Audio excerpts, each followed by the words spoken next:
శుక్లాంబరధరం విష్ణుం శశివర్ణం చతుర్భుజం ప్రసన్నవదనం ధ్యాయేత్ సర్వవిఘ్నోపశాంతయేత్. గురుర్బ్రహ్మా గురుర్విష్ణుః గురుర్దేవో మహేశ్వరః గురుః సాక్షాత్ పరబ్రహ్మ తస్మై శ్రీగురవే నమః. వ్యాసాయ విష్ణురూపాయ వ్యాసరూపాయ విష్ణవే నమో వై బ్రహ్మనిధయే వాసిష్ఠాయ నమో నమః. కూజంతం రామ రామీతి మధురం మధురాక్షరం ఆరుహ్య కవితాశాఖాం వందే వాల్మీకికోకిలం. శృతిస్మృతిపురాణానాం ఆలయం కరుణాలయం నమామి భగవత్పాదశంకరం లోకశంకరం. వాగర్ధావివ సంపృక్తౌ వాగర్ధప్రతిపత్తయే జగతఃపితరౌ వందే పార్వతీపరమేశ్వరౌ. సూక్తిం సమగ్రేతున స్వయమేవ లక్ష్మీః శ్రీరంగరాజమహిషీమధురైః వైదగ్ధ్యవర్ణగుణకుంభనగౌరవైద్యాం కండూలకర్ణకుహరాः కవయోధయంతి. హైమోర్ధ్వపుండ్రమజహన్మకుటం సునాసం మందస్మితం మకరకుండలచారుగండం బింబాధరం బహుళదీర్ఘకృపాకటాక్షం శ్రీవేంకటేశముఖమాత్మని సన్నిధత్తాం.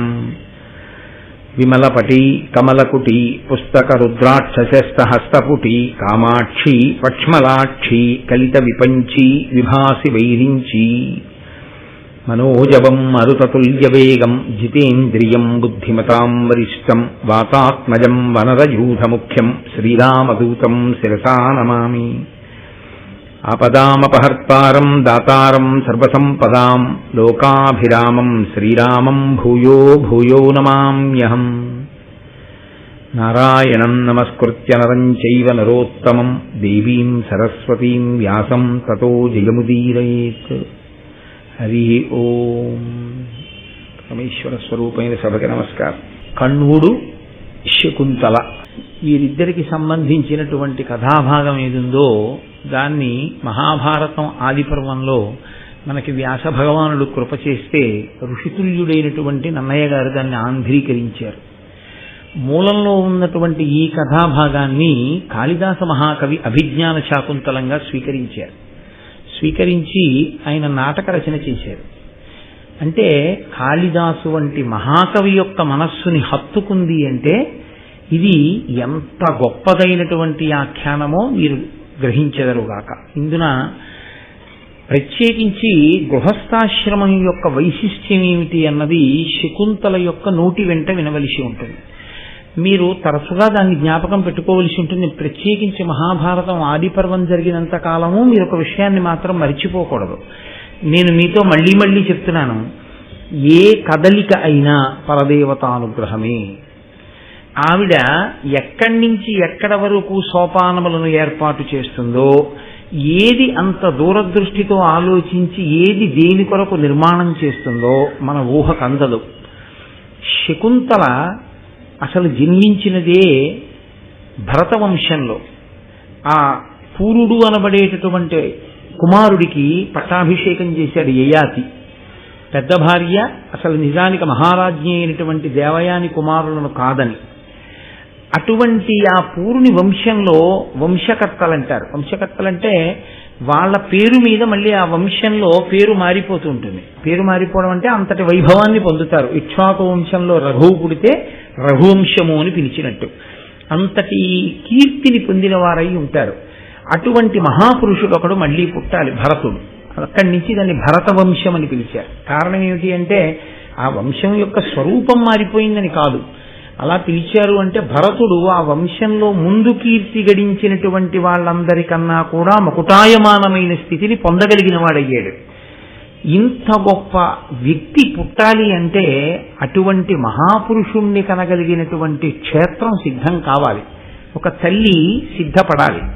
అటువంటి మహోన్నతమైనటువంటి స్త్రీ సిద్ధమైతే ఒక మహాపురుషుని యొక్క తేజస్సు నిక్షిప్తమైన నాడు దాని కారణం చేత వేరొక మహాపురుషుడు అటువంటి వంశమునందు వంశకర్త యొక్క ఆవిర్భావమునకు అవకాశం ఏర్పడుతుంది. అందుకే పరదేవత యొక్క అనుగ్రహమే అంతటి తపోనిష్టాగరిష్ఠుడైనటువంటి విశ్వామిత్రుని మనస్సు కదలడం.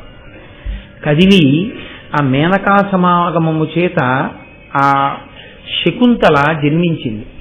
ఆ శకుంతల జననమే అసలు ఈ దుష్యంతోపాఖ్యానానికి అంతటికీ కూడా ప్రాణప్రదమైనటువంటి విషయం. ఎందుకని అంటే నిజానికి దుష్యంతోపాఖ్యానంలో పైకి తెలియకుండా శకుంతల కొంత గొప్ప పాత్ర పోషిస్తుంది. అందులో నోటి మాటలు ఉండవు, నోటి మాటలు ఒకలా ఉంటాయి, లోపల మీరు పరిశీలన చేత గమనించవలసినది వేరొకటి ఉంటుంది. నోటి మాటతో కొంత పోషిస్తుంది. అసలు నోటి మాట చేత ఊహ కందవలసినది, నోటి మాట చేత ప్రకటనముగా చెప్పినది రెండూ కాకుండా మౌనంతో మూడోది చెప్తుంది. ఈ మూడు శకుంతల పాత్ర నుంచి అందుకోగలిగితే అమృతం పండుతుంది. అయితే మహాభారత కథలో ఏ విషయమైనా కూడా మీకు అలా పండు విప్పి ఇచ్చినట్లుగా అంత తేలికగా ఏమి ఉండదు. యథార్థానికి చాలా చాలా చాలా జాగ్రత్తగా పరిశీలనం చేస్తే మాత్రమే అందుతుంది. కాబట్టి మీరు దాన్ని అంత ధార్మికమైన కోణంలో అంత అద్భుతమైనటువంటి ఆ ఆఖ్యానాన్ని మనకి అందించినటువంటి వ్యాస భగవానుని యందు పరమ గౌరవంతో మనం ఆ కథని వినే ప్రయత్నం చేద్దాం. కథ అనగా మీరు తరచుగా జ్ఞాపకం ఉంచుకోవాలి, అది ఏదో కల్పితమైనటువంటి కథ కాదు, యథార్థముగా జరిగినది. మహాభారతము ఇతిహాసము కనుక అభిజ్ఞాన శాకుంతలము కల్పితం. అభిజ్ఞాన శాకుంతలము యథార్థ గాథ కాదు. కాళిదాస మహాకవికి మూలం నచ్చి ఆయన వేరొక కారణం చేత దాన్ని ఒక నాటకం కింద మలిచాడు. అంతేకాని కాళిదాసకృతమైనటువంటి అభిజ్ఞాన శాకుంతలము యథార్థమా, వ్యాసప్రోక్తము నన్నయ్య గారి చేత ఆంధ్రీకరింపబడినటువంటి దుష్యంతోపాఖ్యానం ఏదుందో అదే అంటే యథార్థము అని చెప్పుకోవలసి వస్తే దీన్నే ప్రమాణంగా స్వీకరించవలసి ఉంటుంది. కాబట్టి ఆ పూర్వ వంశంలో అనేక మంది పరాక్రమవంతులైనటువంటి రాజులు ఆవిర్భవించారు. కడకు ఆ వంశంలో దుష్యంతుడు కూడా జన్మించాడు. ఆ దుష్యంతుడు పుట్టుకతోటే చాలా బలపరాక్రమములు కలిగినటువంటి వాడు. ఆయన యవ్వనంలో ఉండగా ఆయన యొక్క బలపరాక్రమములు ఎటువంటివి అన్నది చెప్పడానికి నన్నయ్య గారు కొన్ని పద్యాలను ఇచ్చారు. అంటే దాని చేత ఆయన భుజ పరాక్రమం ఎటువంటిదో, ఆయన బలదర్పములు ఎటువంటివో అర్థమవుతుంది. ఉర్వీరుహ నివహముతో పర్వతములు విరికి యొండు పర్వతములపై పర్వత వైచుసు యవ్వన గర్వంబున నొప్పి నుర్వి కడునధికుండై. ఆ దుష్యంతుడు ఉర్వీరుహ నివహముతో పర్వతములు విరికి, ఆయన ఎంత పరాక్రమవంతుడంటే ఒక పర్వతం దగ్గరికి వెళ్ళి ఆ పర్వతం మీద పెరిగినటువంటి మహావృక్షములతో కూడి ఉన్నటువంటి ఆ కొండని, ఆ పర్వతాన్ని పైకి పెకలించి పైకెత్తి ఈ పర్వతాన్ని వేరొక పర్వతానికి వేసి కొట్టేవాడు. పులులు, సింహాలు, శరభములు, శరభము అంటే సింహం కన్నా గొప్పది కాబట్టి అటువంటి మృగములనన్నిటినీ కూడా అవలీలగా వేటాడి మదపుటేనుగుల మీద తిరుగుతుండేవాడు. అంతటి మహాబలపరాక్రమ సంపన్నుడైనటువంటి దుష్యంతుడు ఒకనాడు వేటకి వెళ్ళాడు. ఈ వేటకి వెళ్ళడం అనేటటువంటిది ఎందుకు పెడతారు అంటే దానికి ఒక కారణం ఉంటుంది, ఏదో సరదాగా వెళ్ళడం కాదు. క్రూరమృగముల సంఖ్య పెరిగిపోయి జనపదాల్లోకి ప్రవేశించి పౌరులను ఇబ్బంది పెట్టకుండా ఉండడం కోసం, వాటి సంఖ్యను నియంత్రించడం కోసం రాజులు వెళ్లి క్రూరమృగాల్ని వేటాడుతూ ఉంటారు. అందుకే వేట కూడా ఒక ధర్మం, వేట కూడా కొన్ని నియమాలతో ఉంటుంది. వేట వ్యసనము కాకూడదు, వేట వ్యసనమైతే దెబ్బతింటాడు మళ్ళీ. కాబట్టి అటువంటి దుష్యంతుడు వేటాడుతున్నాడు. ఆయన గొప్పతనం చెప్తూ ఆ దుష్యంతుడు అనంత సత్వుడు, సమస్తాశాంత మాతంగ మర్యాదాలంకృతమైన భూవలయమాత్మాయత్తమయ్యుండగా ఆదిత్యాంశ సమీర దుర్గమ మహోగ్రారణ్య దేవాళితో ఆదిక్షత్ర చరిత్రనేల అజితుండై బాహువీర్యంబునన్ అంటారు నన్నయ్య గారు. ఆ దుష్యంతుడు అనంత సత్వుడు. ఆయన ఎంతటి భూమండలాన్ని పరిపాలించాడు అంటే ఆయన రాజ్యానికి ఎల్లలేవి అని అడిగారు. ఆయన రాజ్యానికి ఎల్లలు దిశాగజములు అంటాం. రామాయణంలో సగర చక్రవర్తి యొక్క ఆఖ్యానంలో వస్తున్నది. ఈ భూమండలాన్ని అన్ని దిక్కులా ఒక్కొక్క ఏనుగు మోస్తూ ఉంటుంది, 4 దిక్కులలోనూ కూడా. 4 దిక్కులలోనూ దిశాగజములు మోసేటటువంటి చివర్లు ఎక్కడి వరకు ఉన్నాయో అంత పర్యంతము ఆయన ఆధీనములో ఉండేది. అంటే ఆయన పరిపాలించని ప్రాంతము వేరొకటి లేదు, సమస్త భూమండలము ఆయన అధీనమునందు ఉండేది. అంతటి మహాపరాక్రమవంతుడై అంతటి మహారాజైనటువంటి వాడు ఎటువంటి అరణ్యములలోకి వెళ్లి వేటాడేవాడు అంటే ఆయన ఆదిత్యాంశ సమీర దుర్గమ మహోగ్రారణ్య దేవాళితో. అవి సామాన్యమైన అరణ్యాలు కావు, వాటిలోకి సూర్య కిరణములు పడవు. ఎందుకని అంటే అంత దట్టంగా అలుముకుపోయి ఉంటాయి. అలాగే గాలి కూడా చొరబడడానికి అవకాశం ఉండదు, అంతగా పొదలు పెరిగిపోయి ఉంటాయి. అటువంటి దుర్గమమైన అరణ్యములలోకి వెళ్ళి ఆయన వేటాడుతుండేవాడు. అటువంటి దుష్యంతుడు, ఇంకింతకన్నా చెప్పక్కర్లేదు, దుష్యంతుడి యొక్క బలపరాక్రమములకు ఈ 2 పద్యములు సాధికారిక నిదర్శనములు. కాబట్టి అటువంటి వాడు ఒకానొకప్పుడు తీవ్రమైన వేగంతో వేటాడుతున్నాడు. ప్రభువుకున్నటువంటి వేగం, ప్రభువుకున్నటువంటి ఆ వెళ్ళగలిగిన శక్తి అందరికీ ఉంటుందా, వెనకాతలు ఉన్న వాళ్ళకి ఉండదు. ఒక యుద్ధ భూమిలో యుద్ధం చేయడం వేరు, ఒక దుర్గమమైనటువంటి అరణ్యంలో ప్రభువు గుర్రం మీద వెళ్ళిపోతుంటే ఆయన్ని అనుగమించి వెళ్ళగలగడం వేరు. ఎందుకంటే మీద పడేటటువంటి జంతువుని చంపుకుంటూ ముందుకు వెళ్ళిపోతాడంతే. అది అందరికీ సాధ్యం కాదు, వెనక నిలబడిపోతారు మిగిలిన వాళ్ళు. కాబట్టి రాజు అలా వేటాడుతూ కొంతమంది మంత్రులను మాత్రమే దగ్గరుంచుకొని ఒక పర్వతం దగ్గరికి వెళ్ళాడు. అక్కడి నుంచి చూస్తే ఒక అద్భుతమైనటువంటి ఆశ్రమం ఒకటి కనపడింది. ఇక్కడే మీరు నన్నయ్య గారి రచనలో ఉన్నటువంటి వైశిష్ట్యాన్ని అర్థం చేసుకోవాలి.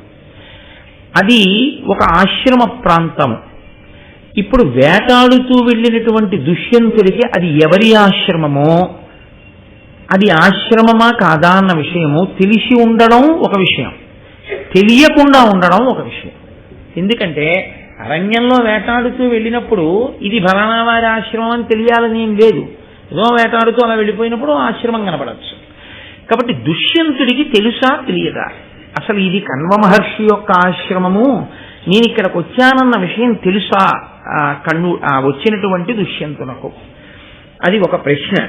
ఆ ప్రశ్న అంత అవసరమా అండి అని మీరు నన్ను అడగచ్చు. ఒక కోణంలో అది చాలా చాలా ముఖ్యమైన ప్రశ్న. అందుకని ఇప్పుడు ఆయన అక్కడికి వచ్చి చూశాడు ఒక ఆశ్రమాన్ని. అది ఎలా ఉంది? అమరపతి ఖాండవమునకు రమణను వైశ్రవను చైత్ర రథమునకు సమానముగా దీనిని భూభాగమునను రచయించే ఒక్క కమలజుడు దయన్.